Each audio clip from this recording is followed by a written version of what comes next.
Greetings, you wonderful beings, you, and welcome to This Week I'm Learning, the podcast where we bring together things that have been on our mind for the week and share them with all of you. This is episode 81, recorded March 7th, 2022, and I'm your host, Brandon Vader, also known as Captain Dracanis. Let me remove non-video participants. Yay! Down below me we have Seeker4761, also known as Colton Roper. Directly next door to me we have Psychonitrous, also known as Cody Stratman. And then down in the corner, because apparently that's where we're keeping Tim, that is Tim, also known as Vague Farang. How's everyone doing today? Tim Rhind. God, I almost forgot your last name again. I am proud I'm to be on this podcast too, so it's okay.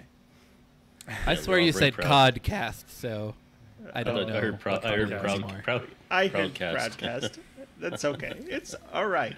I'm proud. And I was watching it at the cameras, and I said Cody was smiling, and you were smiling, and I said, okay, it wasn't just me who heard it. That's the great thing about being in video format too. This is how we're starting our day. It's okay. All right. This is how I'm ending my day. But that's all right.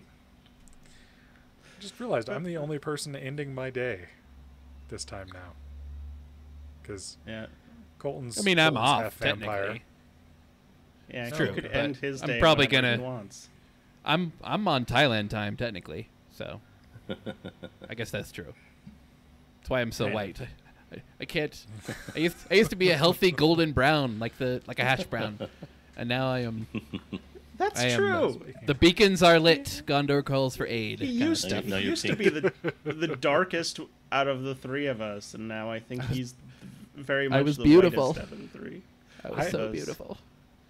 I can pretty much guarantee I've seen more sun. Yeah, I don't see the sun. You don't understand. For 5 days in a week, I do not see the sun. Not really. Yep. Well, now that the world is going back to, well, at least where we are, starting to, the light's coming back during the day instead of going down at 7 p.m. or 6 p.m. But it's a long winter, boys. Long winter. Yeah, it's okay. Where I used to live around Cody knows what it's like. It's probably worse for him, but 4:30 in the wintertime it'd be getting dark.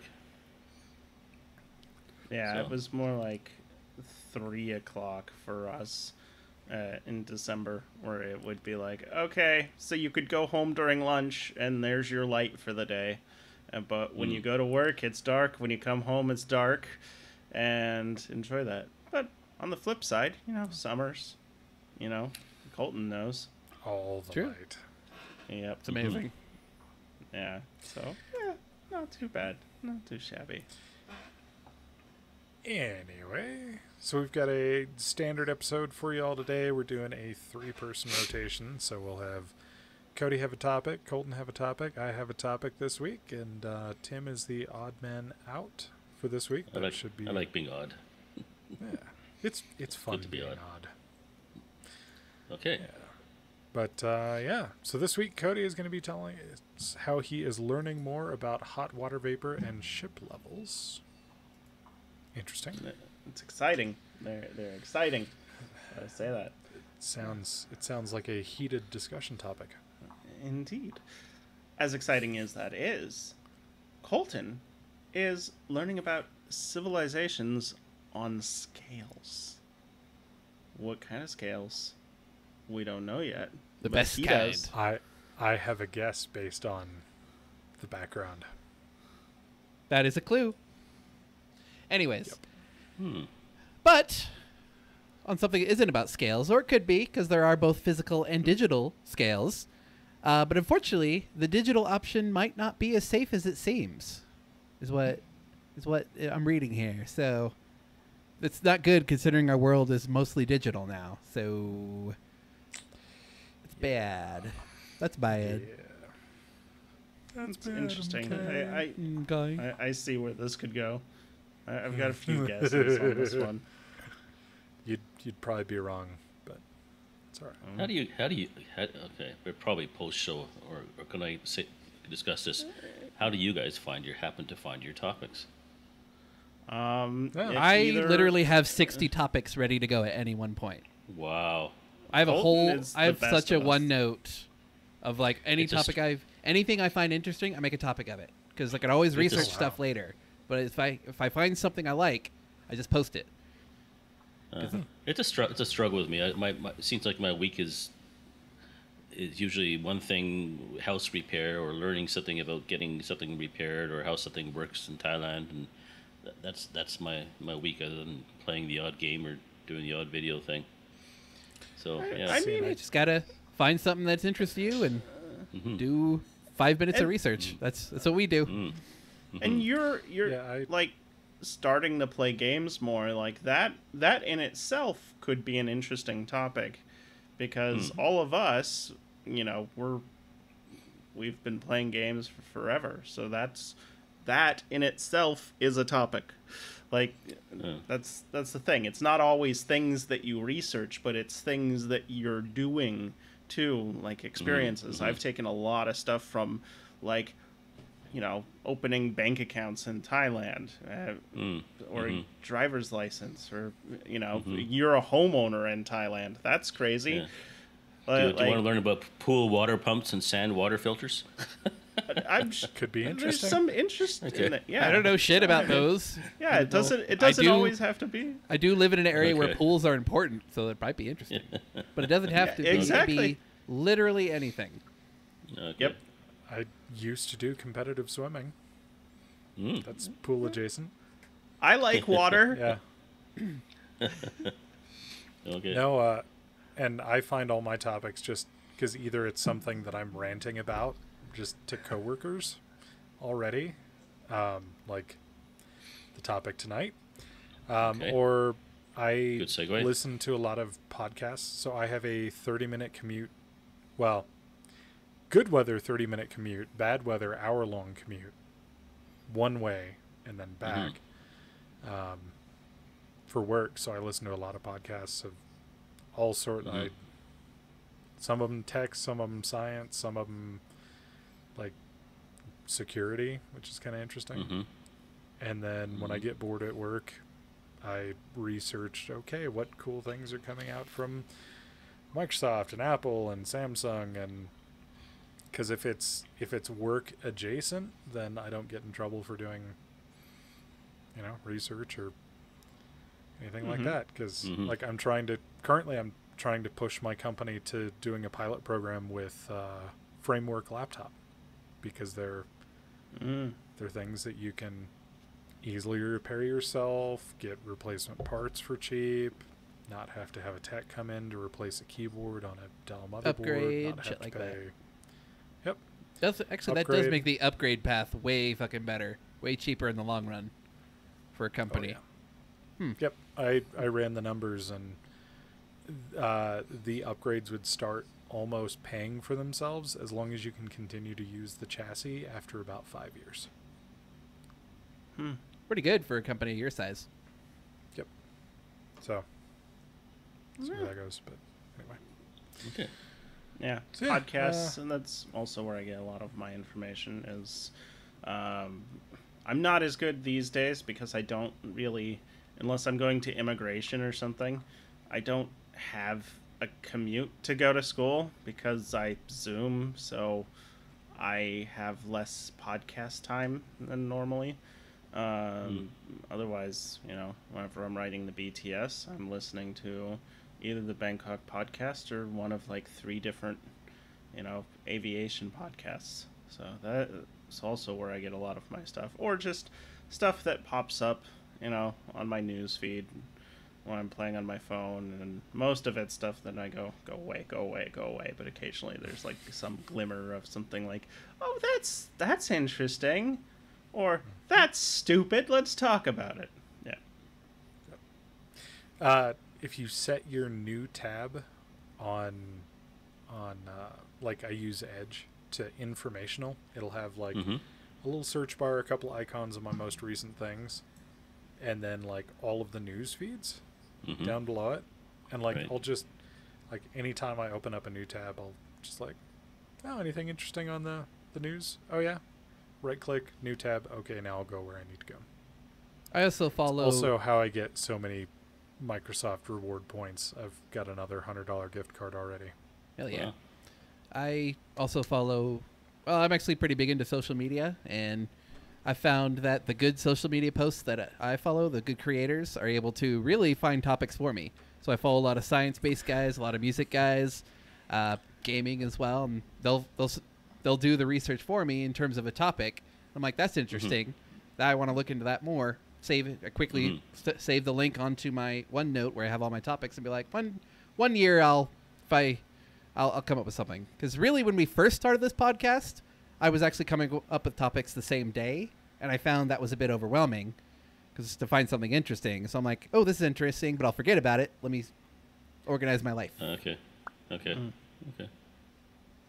One Little day bit. of your life. A little bit behind the scenes for our 7 listeners out there. That's how the magic is made.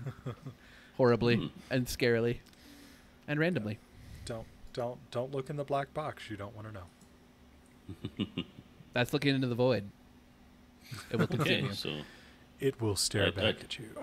Dirty laundry. I if took you will. off topic, so let's get back into the first topic then. Yeah. So Cody, hot water vapor and ship levels. Exactly. Also known as the SteamDeck. Oh God! Really? I thought we were going to be talking about like buoyancy in temperatures and how because like global warming, ships are riding lower. No. Okay. I just want to get my game on. Okay. So I still don't have my hands on one because, well, I didn't order my first order until July, and then my second order I ordered a few days ago, and I'm not sure which one I'll actually get, depending on the account and depending on availability in Thailand. But I've been paying attention to some reviews and news on it, and it's interesting to when I look at the reviews for this, like most of the reviews that I'm seeing have the headlines. It's funny because now you know in like YouTube that if a reviewer has like a negative title, that their review will be positive because they do the old switcheroo now. So they all have like, questionably negative reviews, like titles. So it's like, oh, you gotta click on it. And then it's like, despite all of these issues, I'm still buying it. And it's interesting because what it shows. So before I get into this part, I'm gonna jump a little bit. And what I'm jumping to is something interestingly concerning, which is if you're a Destiny 2 player, you're not going to be super happy with the decision that Bungie has made regarding the Steam Deck, which is if you try and get around the inability to play on the Steam Deck, they will ban your account. Wait, what? So, Destiny 2 apparently doesn't work on the Steam Deck. From the little bit of research I did, it has something to do with the anti-cheat software. Linux doesn't play well with anti-cheat software because anti-cheat software is bullshit. Yeah, it is. It makes your games run slower and worse and more horrible. See DRM last week. Yeah. Anyway. Reasons to pirate for 100, Alex. Rest in peace, my friend. So, if you try to get around the inability to work, they'll just be like, nope. Now, there is another way around this, which is to install Windows on your Steam Deck and then run it on Windows, because then it's a Windows device. He will be doing that. In the future, see his reviews on that. That'll be fun. So it's kind of concerning in a few ways, just because we might be getting to a world where it's like this is supported on this hardware, but not really. And it's... I guess it still is more of the software being the issue rather than the hardware, but it's because of the third-party programs on it. What I'm hoping for, and I'm going to tie back into the earlier things I was saying about the reviews, is I'm hoping that this device is going to be a a game changer. A disruptor is actually is what I think yes. it's going to be.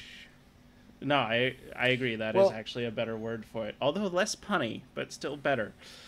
True. When the base model Steam Deck is double the price of a Switch Lite, and it has all of your existing games that you have through Steam, it's a fucking no-brainer. It arguably has the largest game. It is absolutely disruptive. Yeah, it has and the largest game base of any console launch ever, because it's basically a console. It's PC in a console form. Yeah, so. And it's less than a computer of the comparable hardware too. And yet powerful enough to compare with the Xbox and the PlayStation 5. So you're just fucking Valve, man. They love doing this type of shit. They love being game changers on all this shit.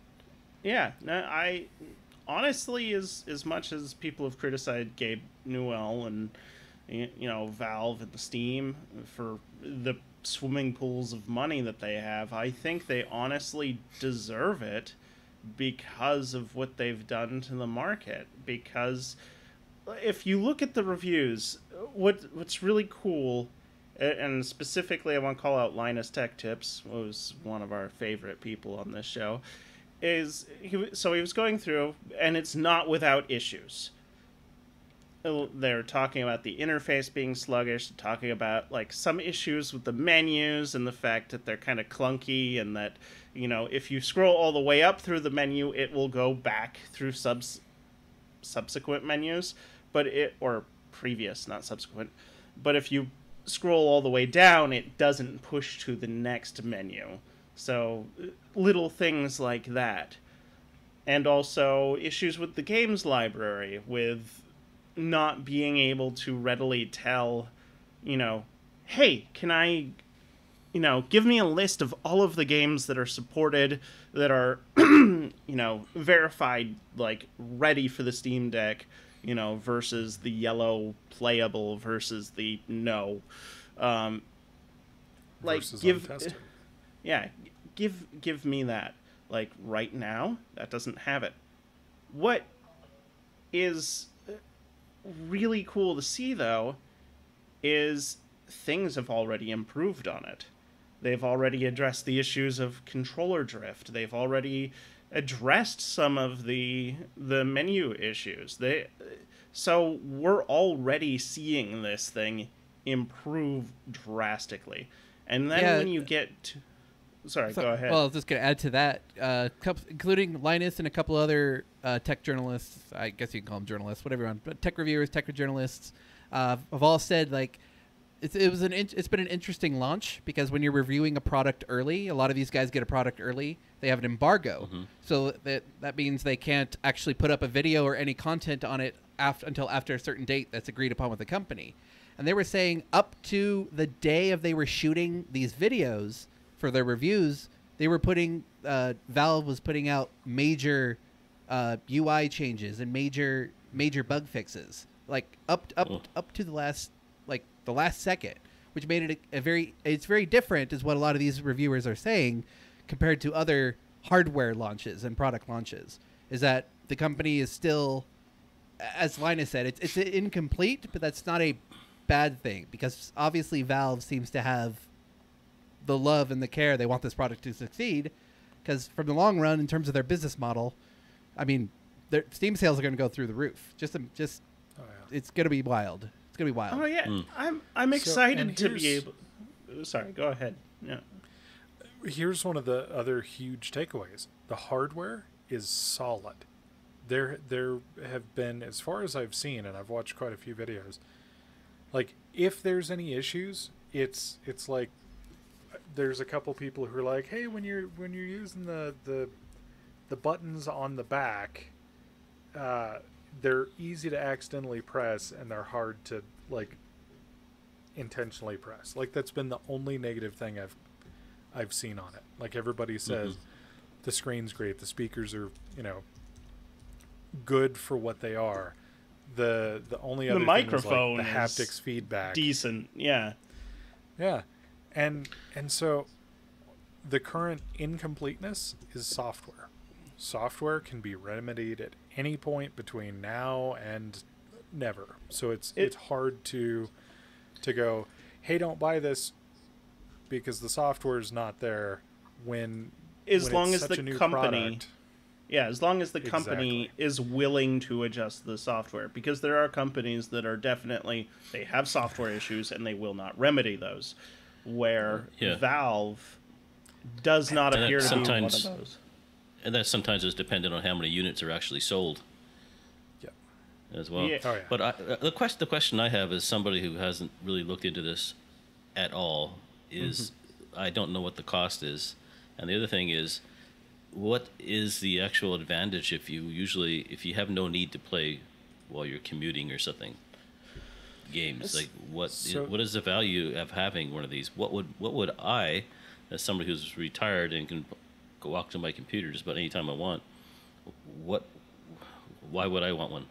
So Or would I? And go ahead, Cody. honestly, it's kind of weird for people thinking that I would want one in some ways. I have been the person who generally has a distaste for light mobile devices. They don't do what I want them to do. They're quirky. They're redundant. They're stupid. And a lot of times, I have a nice gaming laptop. It does everything I want. It's perfect for me on the go. Where I see the Steam Deck, so even a 15-inch laptop is problematic to use on planes. You can, but you're gonna go through your battery, and with my current laptop, it will not charge on an aircraft because the outlets are watt limited. So I can either charge the laptop or I can play something on it. And if I'm playing an intense game, it runs about 40 minutes before it's going to go, nope, no more. Now, that's everything full bore, me trying to play Cyberpunk on a plane. So, I mean, what are you expecting at that point? Where I see the Steam Deck is because it's not super small. It's, the pictures that I've seen of it make it look about that big. So it's handheld, but it's about, I want to say it's like tablet sized, but it's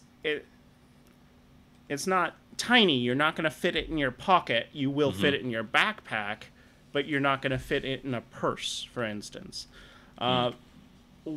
Where I see this being cool is anywhere that I'm going to take my backpack. So I have a day where I'm going to immigration.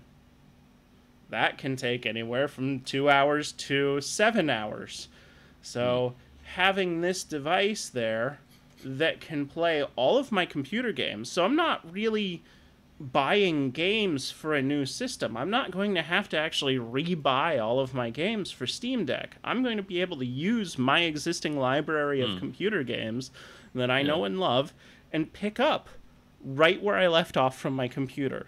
Then the other part about this is on an airplane, because I care so much about this. On an airplane, because I have my perfect backpack, so I don't mind this, where there is some quirkiness to setting up the laptop. Thank you, Brandon. There is the rough size difference between the Switch Okay. Lite, which is what I use, and the Steam Deck. Significantly So- bigger. This isn't a Game Boy. Yeah. You are a little bit bigger on the Steam Deck than that. But it's still small enough to be portable, and the battery life is still good enough. The other use case I have for this, say, like, I am showing a friend, like, my gaming system or my computer and stuff, and they're like, oh man, I would like to be able to play that game too. Here, you can use the Steam Deck. Congratulations, now we can have a multiplayer experience. Say I want to Strangely enough, this sounds so like I may a be weird. able to play some games in the Steam Deck that I won't be able to play on my older this laptop then. Actually, yes. Actually, yeah. Yes.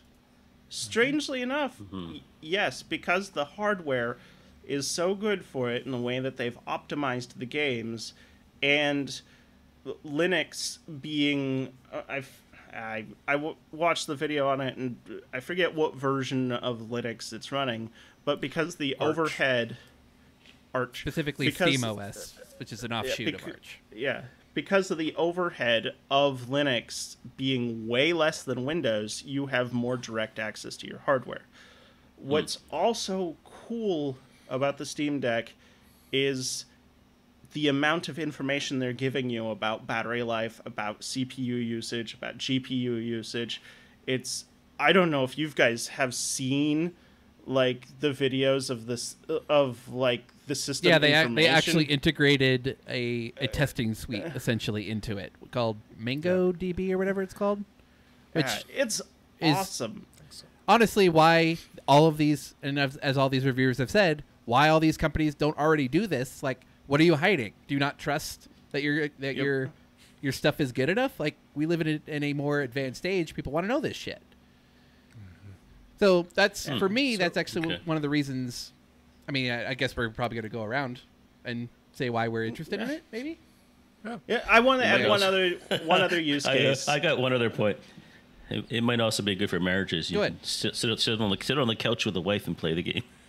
And that's actually one of the reasons or I'm into have it. her play it. Yeah. I want to be able to go. She doesn't feel ignored. Yeah. I want to be able to, if I'm done with school or something, and I want to go.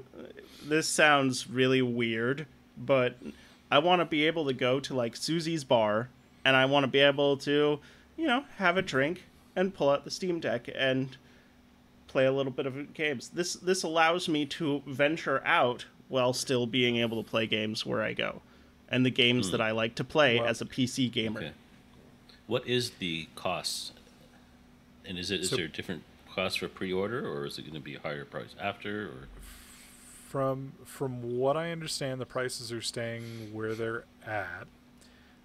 Base price for the 64 gig model is $399.99. Next model up, yeah, that's US. Next model up is like $549, $549, I think. let's see. and all that adds is there's some digital goodies that come with it, and then bigger hard drive, and then your top of the line is just shy of 700, has the 512 gig hard drive, and then an anti-glare etching on the screen, which from the reviewers I've watched, they've basically said unless you're planning on playing a decent chunk of time like on a beach, to go with a cheaper model, and if you're comfortable DIYing a bigger hard drive into it, just do that. So like I pre-ordered the anti-glare mid-tier screen protector. That's what I got. You got which tier? The mid-tier, the second one. Okay. I went base model because I know I'm going to pop a bigger hard drive in there, because you can get 2 terabyte drive that fits that space. So I know with my Steam library and my ADD brain of going, oh, I want to play this. Oh, hey, today I feel like playing this. Hey, well, what about today? I'm going to play this. I'm going to want a bigger hard drive than even the bigger option. And since I'm already looking at getting the Frameware laptop and dropping about $1,000 there, it's a little easier to swallow $400 for a new console than any of the other tiers. And I'll get the hard drive for parts cost and slap it in, and then I can retain the original Steam OS, do my little play around with Windows, and then when I realize, hey, this really is a terrible thing to do this, because I was getting really good frames on Steam OS and now I'm dumping frames on Windows, and I'm not really you can play using Destiny it 2 for though. anything. I don't play Destiny 2, so that is a moot point. Okay, one more noob question. Does it have a video screen output? Yes. Has a USB-C output. I With just want to DisplayPort. mention, I'm Oh, getting HDMI. Okay. the other version that those two aren't getting. So it's going to be interesting that each of us are going to have a different version of this. You went with the top end? Yeah, I went with the top end Okay. Yeah, because that will be interesting. I wanted the space on it. I know I can get bigger micro SD, and everybody knows I'm a huge proponent of having micro SD storage, Yes. but I with my use cases and with I hate uninstalling and reinstalling games everywhere, and I'm taking my giant leap off of the mountain. So, but sorry to speak more to Tim's question. It also has Bluetooth on it as well, so you can pair your Bluetooth earbuds. You could use, if you are lucky and had one of the old Steam controllers, you can use that, or even an Xbox controller or another controller. I'm not sure about keyboards and mice. Yes. I'm interested. Yep. Oh, that's a game. It's a computer. It is not. It has the ability to be docked. This This has it's become Bluetooth. more interesting for me It's because I like- can't afford $3,000 for a new gaming computer. Well, yeah, this Yep. this can Being play. on a I mean, there's pension, so. 50,000 titles, 50,100 so titles in the Steam library that are available. There are some bunch of other crap out there in this thing, but that's what they claim on their site. Mm-hmm. And yes, not all those are going to be able to be played on this, at least in its Steam or Linux form, because not all those games work well with Linux. But in terms of power, and like I said, it's comparable to the Xbox in terms of with RDNA2, R2DNA, whatever it's called, the graphics that it has. RDNA2. Yeah, super powerful. But the reason I wanted it is because of my Steam Deck, my Steam library, which is 400 titles. I've probably played maybe 60 of them, honestly. And a bunch of them are little platformer games that look cool and are super cheap at the time. I got them in a Steam sale. Like, that's cool. But they're not the type of games that at least I personally like to play on my fancy gaming rig. I would rather play more high-powered stuff. So that's actually the Terraria. reason why... Yeah, I'd it's love actually to the play reason. Terraria on this.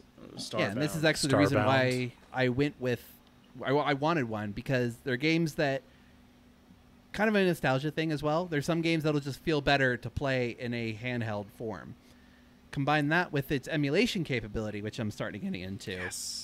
Yes. It's just, again, it's an absolute disruptor, and because Valve is subsidizing the hardware. Because honestly, if it was where it should be in terms of price, it's probably be more $1,000, $1,200. Yeah, it's with the current prices. so in terms of an opportunity, in terms of the cost, in terms of the power, and in terms of the company that's backing it, it's going to be a big deal. And in Okay. the Linux side of it, which has kind of a shaky history of gaming, if enough people buy it, maybe It's gonna developers change will start game to development. support. It's going to change game development. It's going to change it. If enough people buy it, it could change operating systems. Like it's truly a wild opportunity, and Well, we'll see what happens. You got me intrigued. If you, Cody, if you wouldn't mind sending me a list to how I could pre-order if I decide to. Send me a link. I mean, It's $5 to that's He's in kind of Thailand. the weird thing. Do you have a Canadian address? Do you have a I Canadian got a friend's address. And do you have a I have a payment Canadian method? credit card. Okay. have a Canadian And then credit card. here's the other part: is you need a Steam account that is also located in Canada. So if your Steam account is in Thailand, you will. There are ways have around to that. have a, We can- yeah, I think we I can think I fix changed that. it. Don't worry about it. Yeah. Don't worry about it. Yeah. We have Yeah.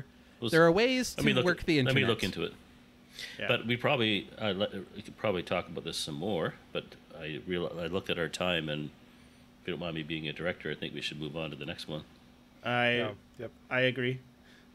All right, Colton, tell us But about that was good. That was really good. civilizations on scales. Well, I'm talking about Civilization 6, the new... I'm just kidding. I do love that game, by the way, the I new was Civilization. curious. I was like, oh. Which is also another game. That type of game will be amazing on the fucking Steam. Oh, Sorry. yeah. Sitting I'm there so on the fucking couch excited for that thing. Watching random crap and... Yep. Yep. So I forgot to mention why I'm getting one. Okay. So part of it is a little bit of like travel and the fact that I want to start camping more and traveling more, but I don't necessarily want to give up the ability to play some video games. So that's kind of one. My biggest one is I have a kid. I can't hole up in front of my gaming rig every hour of the day. But there's times when we're having downtime and we're watching TV out on the couch, and I have been reaching for this lately, specifically because of Pokemon Arceus, which is fantastic. And I've been going, well, I've been having a lot of fun doing this game or that game or this or that on my computer. Man, it'd be nice if I had a handheld computer to play some Valheim while I'm sitting out here on the couch. Yeah, I agree. Yeah, I could see the same thing with my wife. She could be watching maybe a Thai show that doesn't interest me, but she still wants me to, not to be isolated in the other room. Yep. Vice versa, but you can still be there part time. Yeah. Yep. Good idea. And then my other one is emulation. What is better than a handheld to emulate handheld games on, or console games with built-in console-y buttons and stuff. So that's my big kind of thing, because although you can map everything to an Xbox controller and run an emulator on your desktop, if it's a game you're recreating because the you spirit have isn't there. The thing, yeah. Yep. I want to go back through and play, the early generations of the Pokemon games, but playing it with an Xbox controller on my 27-inch monitor, that's not the experience I remember. I remember the experience of the old school brick Game Boy, black and white. Like, it's kind of what I want to do. We're getting old.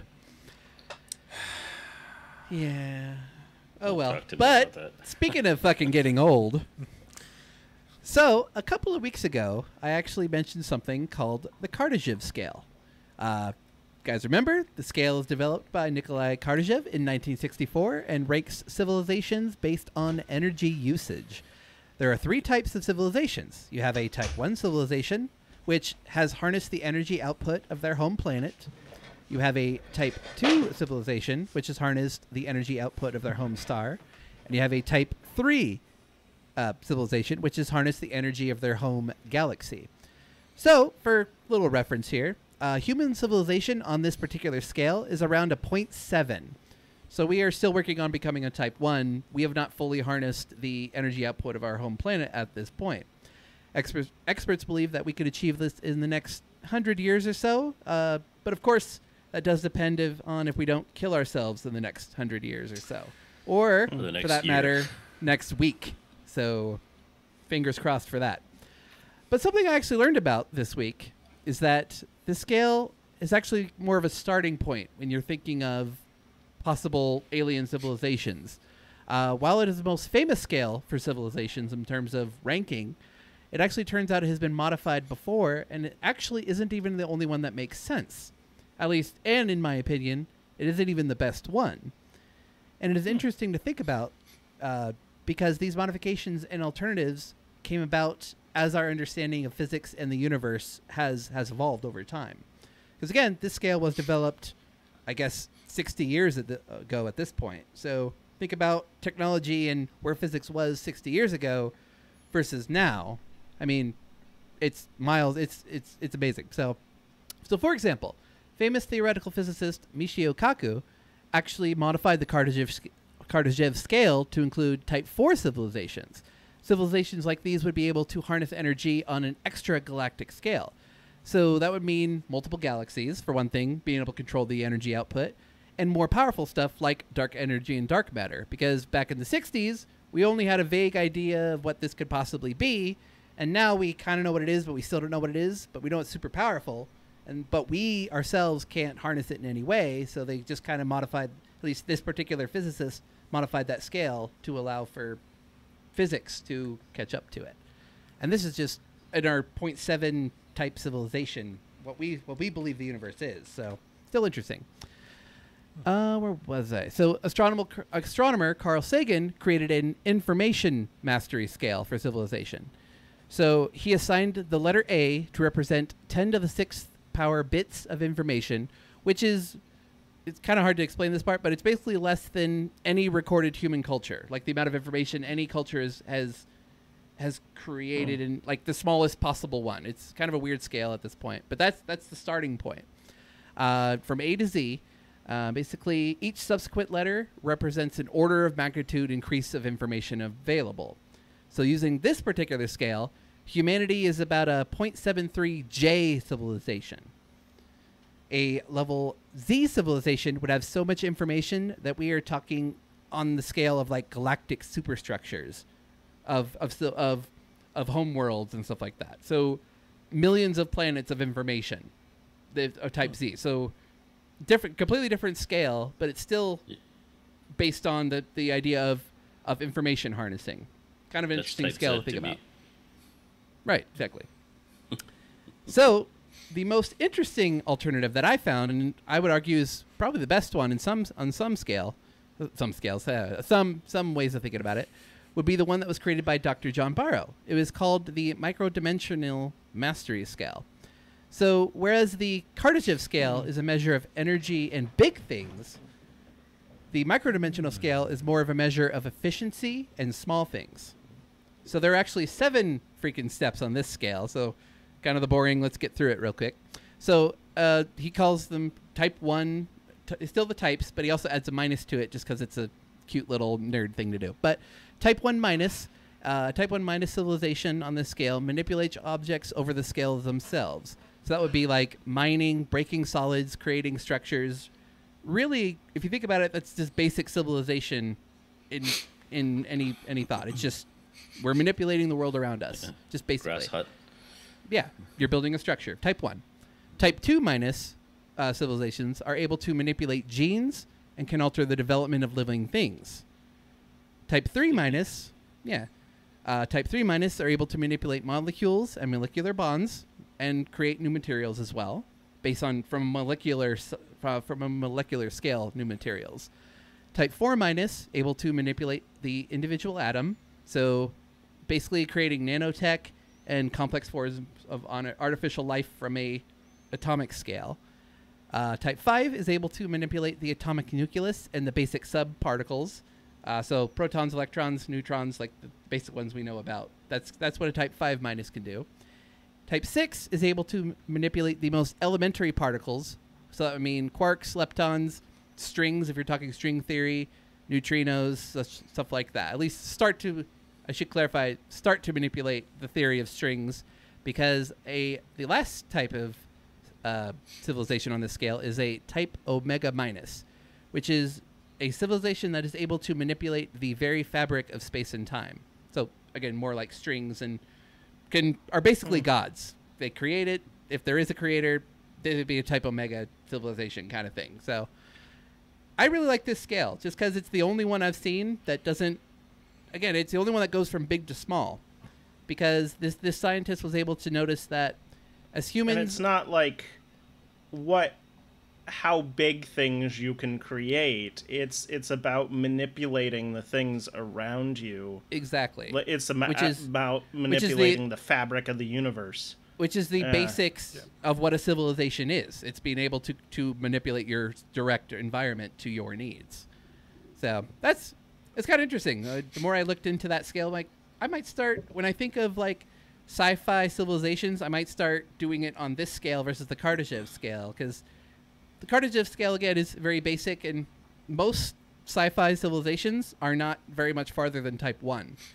Like, on the Kardashev scale. Like, the Federation in Star Trek is probably like a 1.6 or so, because they haven't even figured out Dyson spheres, at least according to an episode I remember, because they found a Dyson sphere, or at least they believed to be a Dyson sphere, and they were all like, it's a theoretical thing, and we're like, oh, they're not even type 2. Who cares about those guys? Yep. But you know Yeah, better. any of these scales reflect anything like longevity or ethics or humanity?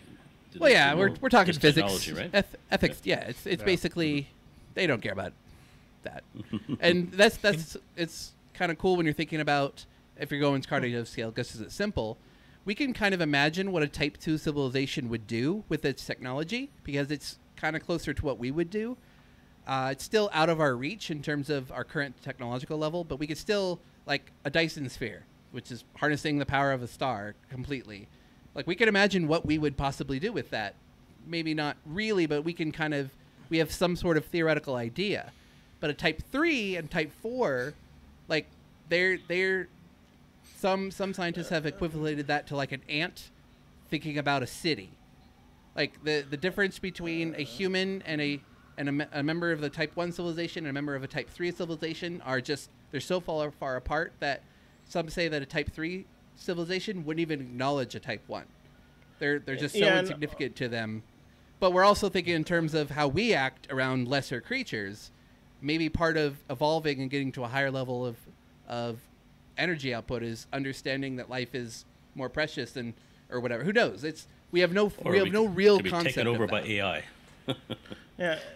Well, the other part about that is what I like about this scale, the new one that you suggested, micro-dimensional, is that it's not reliant on.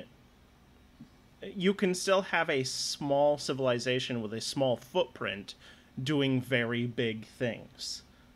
That I think it's a better. Absolutely, it's a better scale for the use of technology than the. I'm forgetting the names of scales. Than the Kardashev. Kardashev, yeah. Kardashev. And some of that. Well, it's oh, sorry. Go ahead. so this micro-dimensional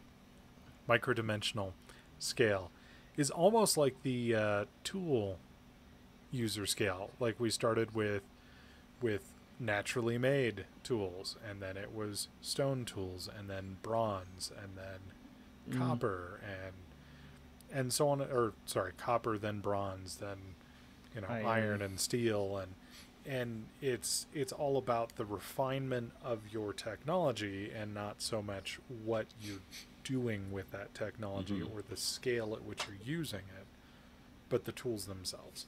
Exactly, and obviously and being your understanding of it rather than what you've done. Of your direct environment versus it's a more, to me, it's a more positive look of civilization versus if you look at human civilization.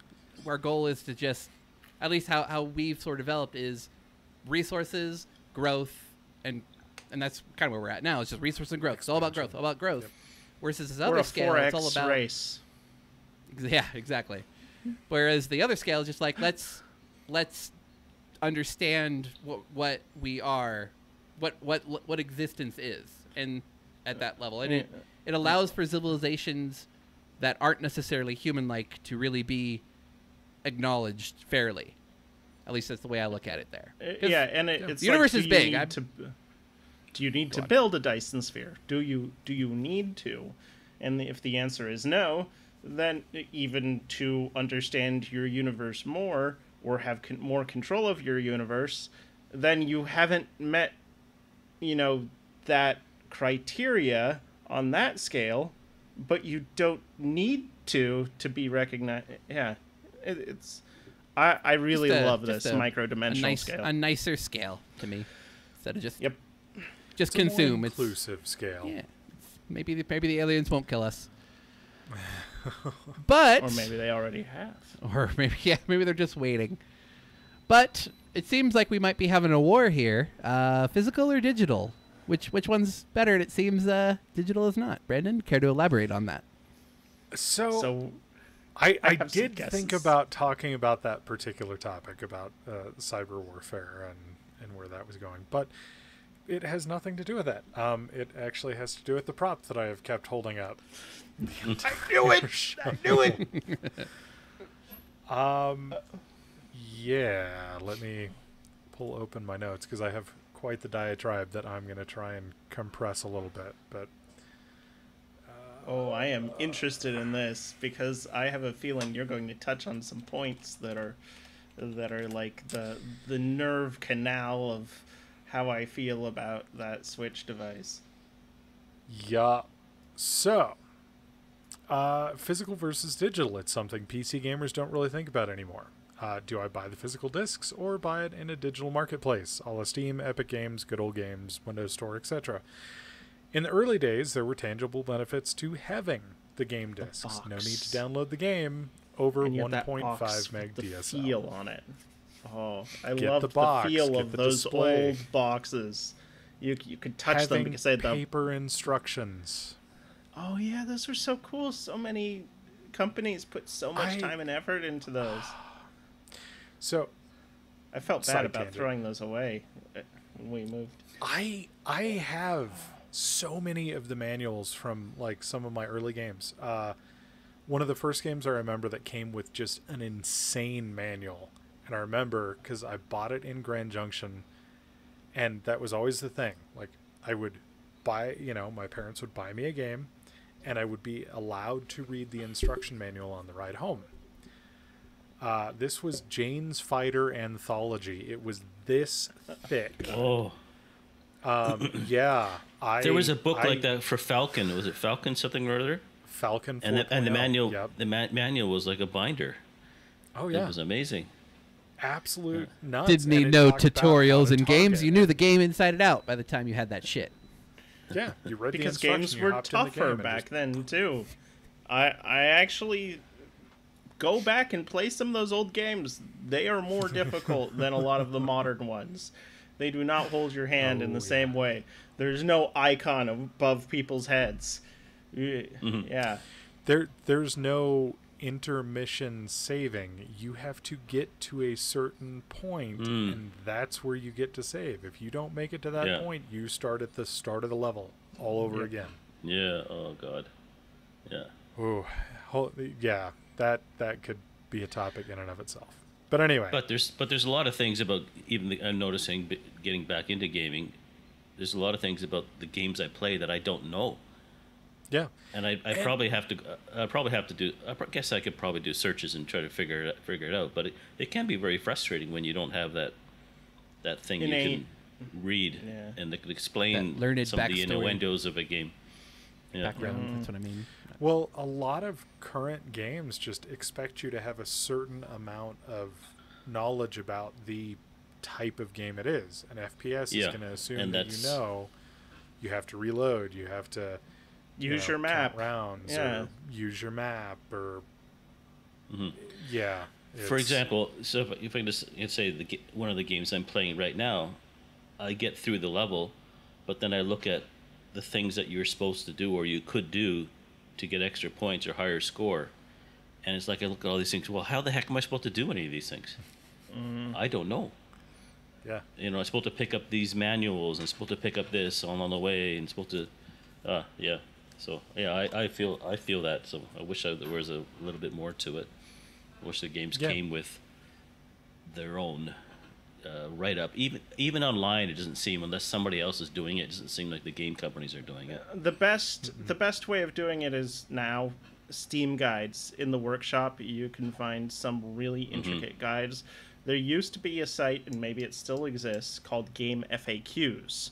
I haven't been to that site in probably 15 years, but they had really cool walkthroughs done by the community, and this was still done in the era of manuals, and they would range from like cheeky, like we're gonna walk through each level, to here's a better version of the instruction manual. So that still exists to a certain point, and what you're looking for is Steam guides. So library, workshop, and then guides. Yeah, but I've looked at some of them, and it's still not the same experience like it's you were the talking tangible. with the manuals. Yeah. the touch, the feel, the fabric of our lives. Cotton. Yeah. Yeah. So, anyway, back in the day, there were tangible benefits.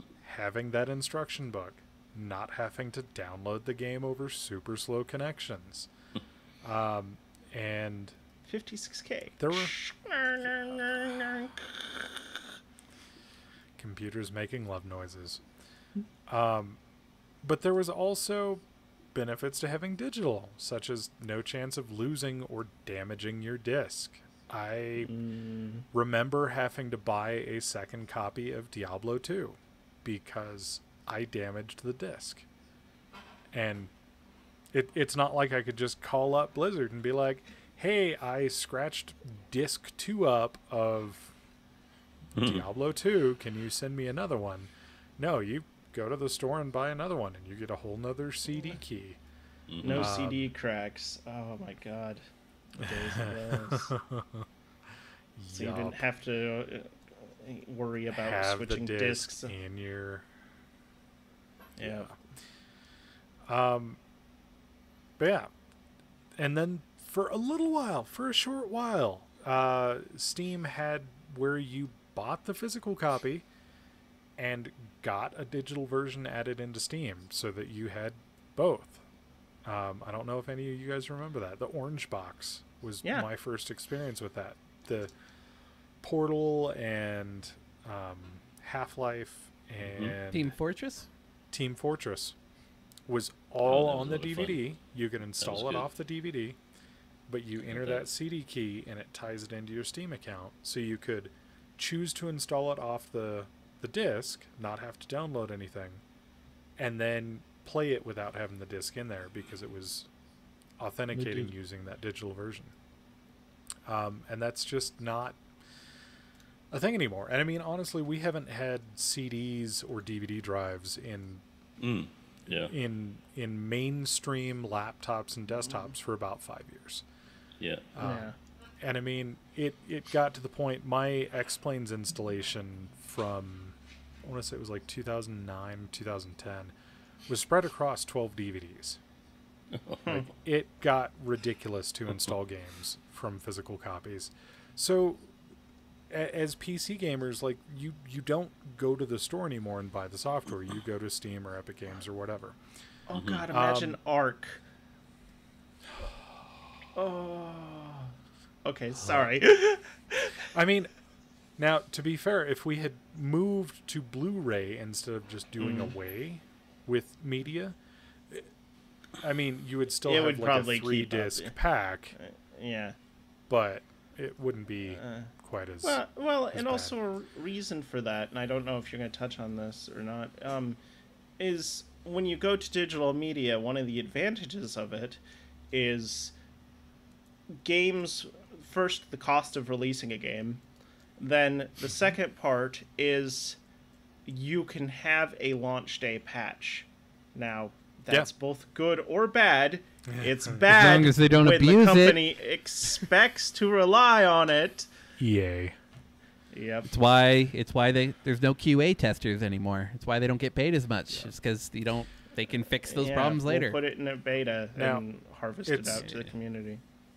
Moving to digital is also, I think that is the reason you can point to so many indie developers, is because there is no longer this big, hey, yeah, that's cool, you want to make this game, but you're going to have to release it on CD, DVD, some sort of media, which means you have to have the upfront capital. Yeah. Minecraft never would have happened to software. Yeah, Minecraft, there'd be no single person developers out there.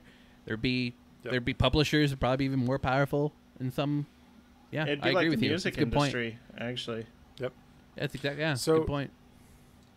So when it comes to that, like as a PC gamer, I fully embrace on PC digital versions. Now, here's where we get interesting, is in consoles, because PCs have inherent backwards compatibility. You can either run in a virtual machine the previous operating system if you need to. like Windows 98 for original Doom, or anything else. DOSBox. You can run it in a virtual machine. Xbox had some, most of the first generation consoles, except for Nintendo, because Nintendo. But like PlayStation, you could play PlayStation 1 in PlayStation 2s because they actually included the chipsets from PS1s, so that there was no emulation. And then even with PS3, most of the PS2 games and even quite a few PS1 games were backwards compatible. Same way with Xbox. But now we're moving to all these consoles that are just inherently digital. The new Xbox, the Series S, yes, has no DVD drive. It's a pure digital console. There was a version of the Xbox One S that didn't have a DVD drive. It was purely digital. Now, where I get frustrated is when you lose access to the digital stores. And so far, Xbox has been really good about carrying stuff forward. You can't buy games on older equipment, but most of those games have been ported to new equipment. And if you had them on the old version, as long as they were digital on the old version, you get them on the new version, from what I understand.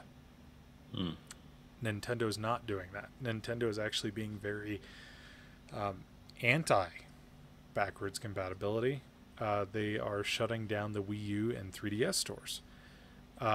So right now, if you have a 3DS and Wii U, for the love of God, pull it out of storage, turn it on, download all your games to it. If there was any games that you ever wanted to buy for it, you only have a couple more weeks, I believe, to pay for games on those platforms. And then you have a certain amount of time to use digital, like whatever you have in your digital wallet. But an interesting thing is, so once you lose access to the store, if you have DLC for a cartridge game, you won't have access to it. So there's all of this additional content, all of these expansions. I was watching somebody, and was it Chrono Trigger? One of the really big series out there just was notoriously bad running off of discs. So you would actually download, basically download bits of it off almost as DLC, but it was like expansion packs. So you wouldn't have to swap discs out. You'll lose access to that. And so if you don't have it on there now and you go back to play that again, even if you have the DVD, it's going to be a much worse experience than you had originally, because you were just able to download those packs and install it on the console.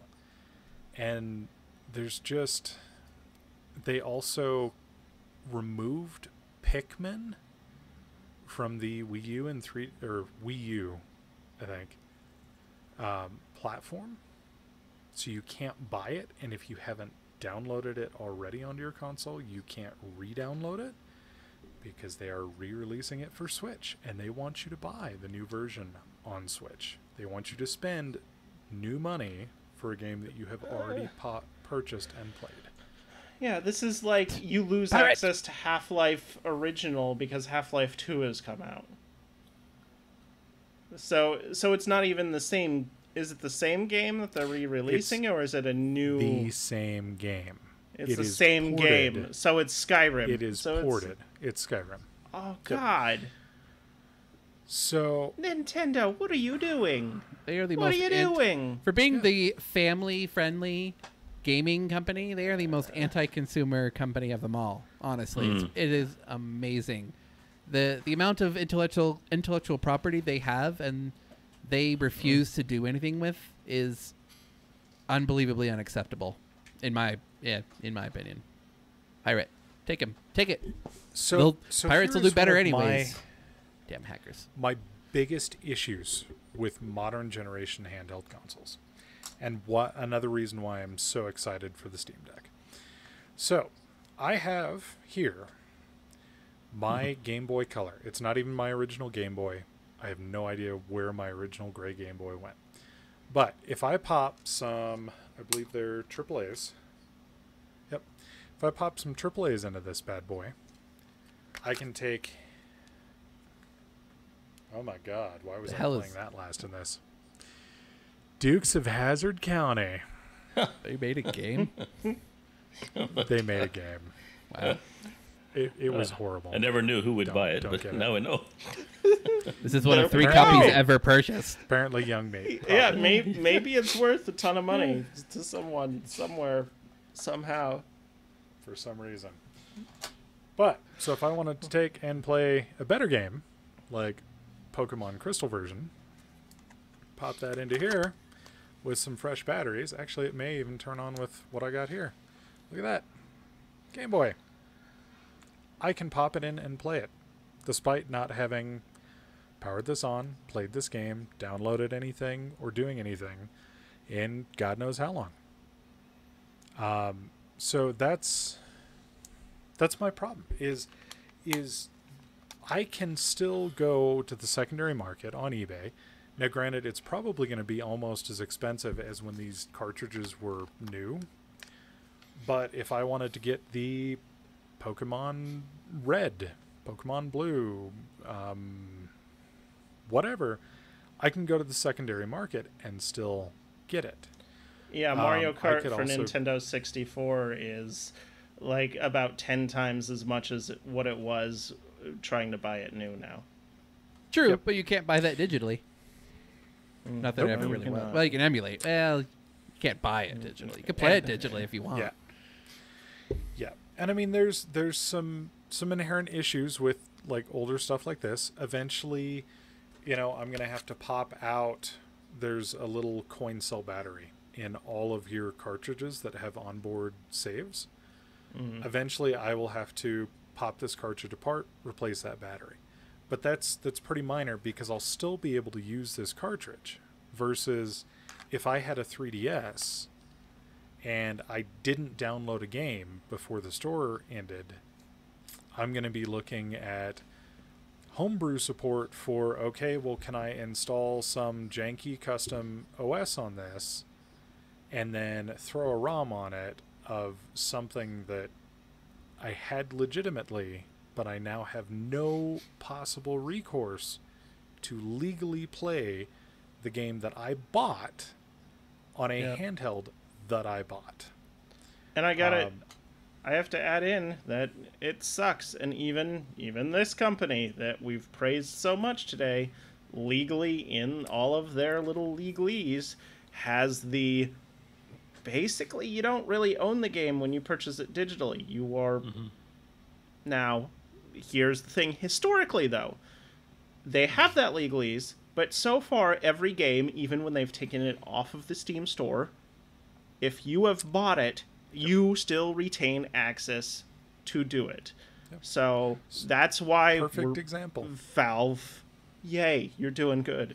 Because they still do that, even though you can't purchase what was Starforge. You can't buy Starforge, but I could still play Starforge. And current management is... Play is generous. Yeah. You could install it and run the bugs. Right. This is my ADD brain losing track of part of your conversation because I don't have those systems. But it came into something, another reason why I like what you were saying about the Steam Deck. Sorry, I'm going back to the Steam Deck now. No, it's fine. It's kind of... It's Linux based. It's good hardware.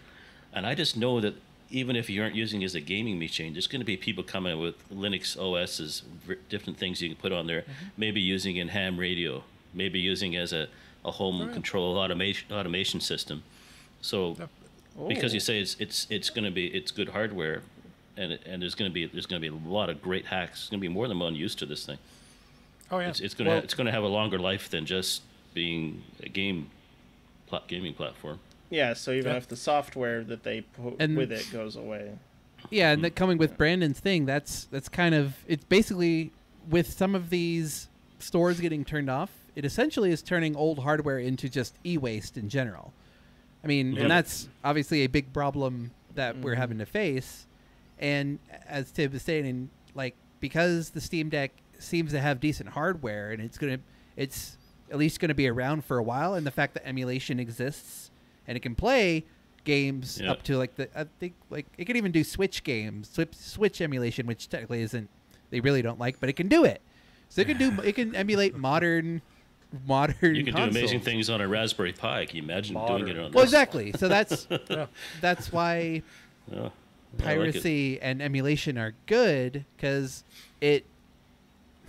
I mean, yeah, it sucks that you're not going to be able to buy stuff for the Wii U anymore, which, again, that's a whole nother thing. But at the very least, the artistic intent and the content you can still enjoy, and there's still value in that. Yep. And some of these companies, with their lack of backwards compatibility, aren't acknowledging that as any sort of value, instead of just a monetary value.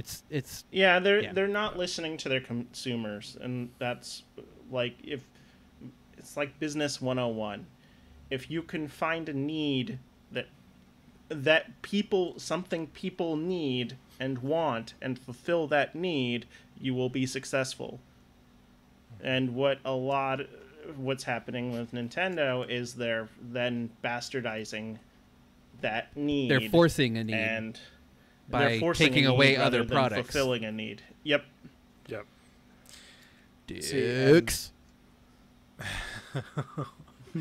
The other issue I have is I remember a game that do you guys remember Adventure Beetle Racing for the N64? No. A little bit. I think I Okay. played it once. I remember because I think you mentioned it once, or Ray mentioned it, and I just didn't care. Yeah. So basically they took so this was the same year that VW changed their iconic Beetle design from the thing bug that they've ran for 30 some odd years to the newer modern style. And now they're on a third style, but either way. So this newer modern style, everybody was all upset about it. Well, this group made a game, and it was basically Mario Kart with a little bit more realistic kind of terrain and different colored new style Beetles. They never specifically said they were VW, but because they used Beetle, VW then sued them, got the game pulled from the shelves, and ordered a massive recall. I can still, on eBay, go and find that game for N64. It is stupid expensive, because I really wanted it, but I am not going to pay $350 for an N64 game. That's a perfect, thing that I would point to is like, hey, maybe piracy is, for this, because it was removed from the market, there's not really a legal way to have gotten it anyway, because you were supposed to have given up your cartridge for it. You would have gotten money back, but a lot of people just went, oh no, I lost that, or just ignored the request to return it. But Nintendo or someone does that now with a modern game, and it's just, okay, yep, it's pulled. You can't do this anymore. Which is why I really liked how Steam did it, because they cut the sale of Starforged, because it was a shit game. It was not going anywhere. But the people that already spent the money on it can still technically mess around in it. Yeah, I still have what I paid for. I paid for a pile of crap, and I have that pile of crap. Damn it, I have that pile of crap. Yeah, they didn't take the pile of crap away from me, so I don't have it anymore. I could still throw that at somebody. But yeah. So this leads me to what my actual big rant was about, and I will cut it way short because we're already kind of over time. So on this Switch, if I wanted to play a 30-minute round of Pokemon Arceus on my lunch break at work, I can't. It's a digital game. This has to call back home to Nintendo. This has to call back home to Nintendo to verify that I have the authorization to play that game. Why does it have to do it more than once? I don't understand. Yeah. Right. The first time. Maybe I can understand the first periodically time. or something. I did finally figure it out.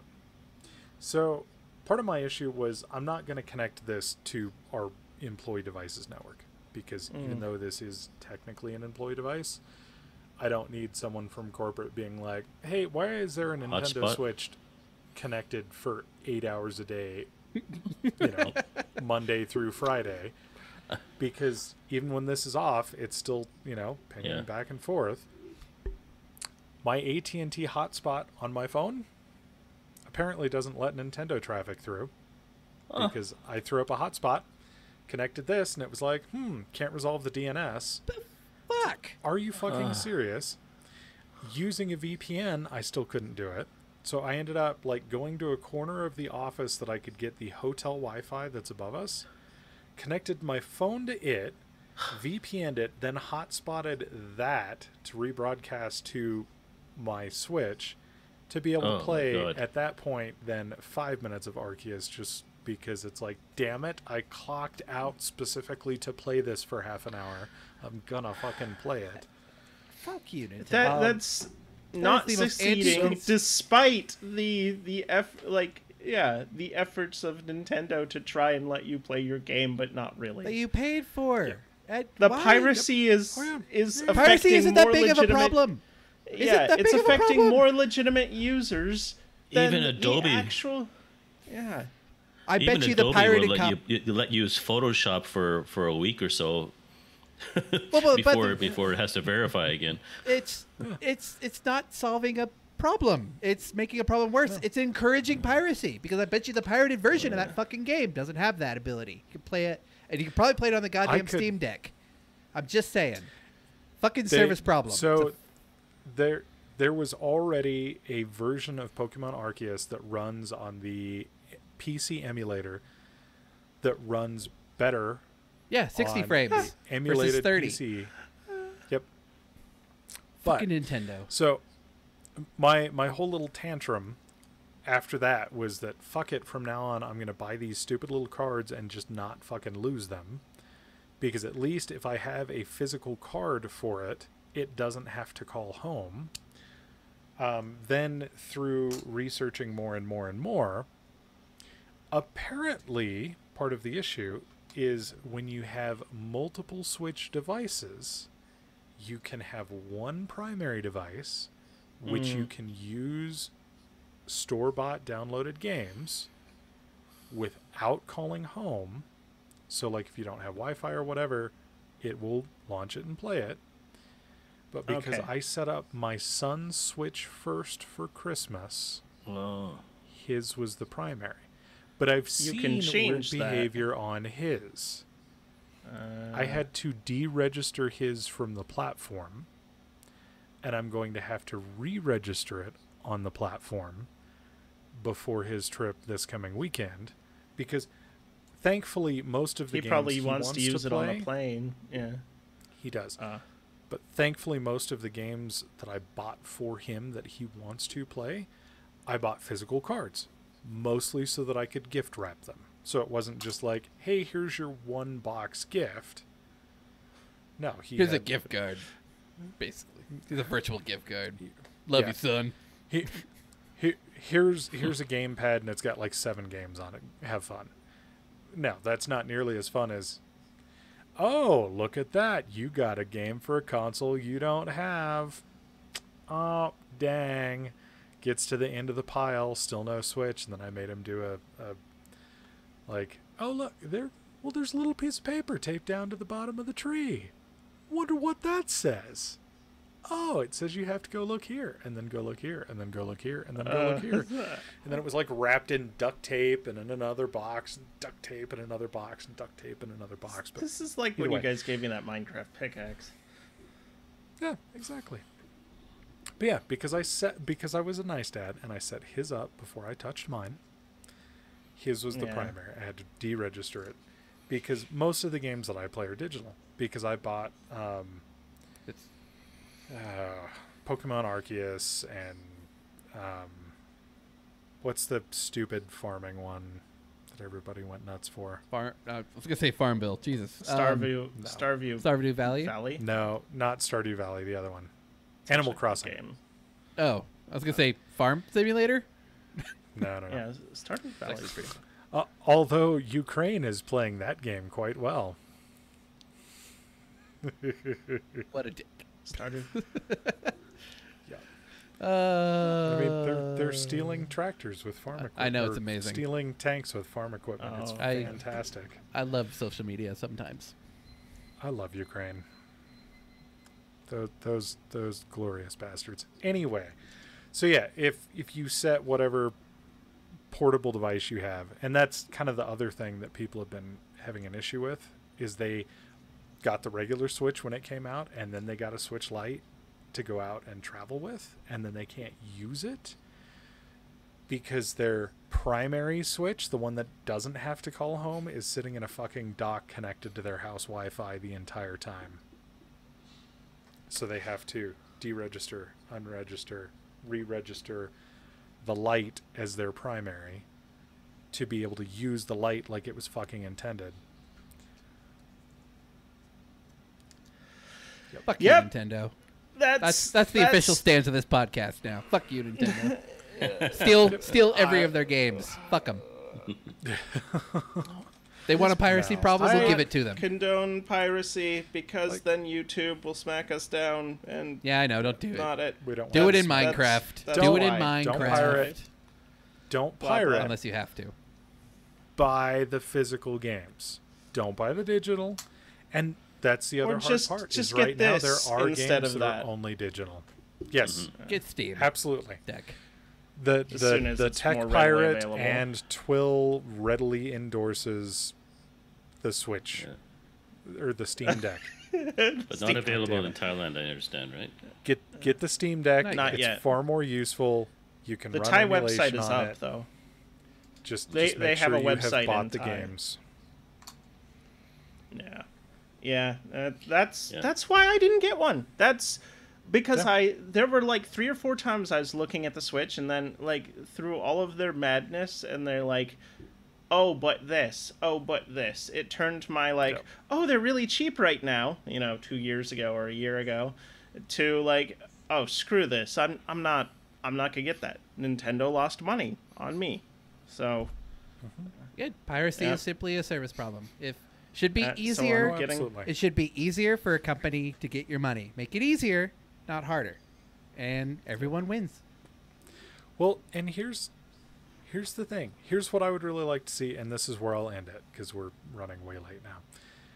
I would like to see, if you buy a game, it doesn't matter what you play it on. You buy Pokemon Arceus or whatever the hell it's called. You will probably have a better experience on a Switch, but if you want to play it on a Steam Deck, there should be a Steam Deck option. If you want to play it on iOS, on Android, it should be an option. Especially when it's a game that can run on anything. Yeah. Why not let it run on anything? Why not let your work stand alone and make such a good console experience that you want to buy that console rather than are forced to buy the console to have the experience? I would be okay with games if they were more expensive. If games, like if they had to raise the cost of a game to make up the difference for stockholders or whatever, I could understand a raise if you could play a game on any preferred device. Yep. They don't make money on hardware anyways. $80, but you can play it on anything. I'd be okay with that. Yeah, and actually that's an interesting point. We could go really late, but adjusting for inflation, games actually haven't matched inflation over the years. Now it's cheaper to make games, so here's the technological side of the argument. Is I think go down in price. More people are playing games now than they used to be. And it's all digital, so they don't have to deal with the hardware, the warehouse. Unless you're Nintendo, because you have to make a physical copy because it's the only way it will work. Nintendo doesn't. And all play the resellers.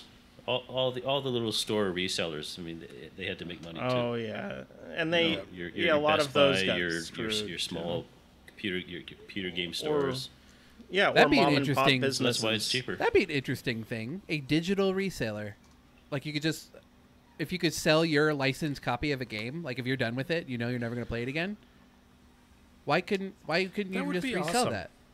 It's the same library. Yeah. Hell, and with Same thing to do with there's- books. Ironically, if you want to go blockchain, you could say that the main that's a way that the main companies NFTs. can get their. Ah. Okay, I finally found a reason for blockchain in games on some level, but that's a whole nother concept. We should probably wrap it up. Yeah. Okay. Well, Tim, where can we find you? Basically, our Thai journey on YouTube and on Facebook. That's it. Cool. Cody, where can we find you? You can find me on YouTube as Striving to Fail. You can find me on here, Psychonitrous. And you can find me on here most 99% of the weeks. Yeah, we haven't had that many episodes, but I'm going to go with that percentage anyway. Colton, enough. where can we find you? The name is Colton Roper. I go by Seeker4761 on all the social media platforms, as well as on twitch.tv/Seeker4761, where I stream pretty regularly. I'm also a contributor to the techpirate.net, and I'm sure there's other things, but I don't care right now, so Brandon. I am Brandon Vader, also known as Captain Dracanis. You can find me on thetechpirate.net. You can find me on YouTube as The Tech Pirate, where I haven't made content in a while. I am going to be doing a little write-up on how to get your Switch to be the primary device, because that was really annoying to figure out. So look for that on thetechpirate.net. And yeah, other than that, we will see you all next week. Thanks for joining us on this episode of This Week I'm Learning. You can find us wherever you listen to your podcasts, as well as on YouTube at This Week I'm Learning. For your social media peeps out there, you can find us on Twitter at ThisTwil. If you'd like to contact us, of course, you can send an email to twil@thetechpirate.net. We'll see you all next week. Bye. Bye.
In order for you to get a Steam Deck, you're doing your pre-order. You have to get it. You're going to have to get it.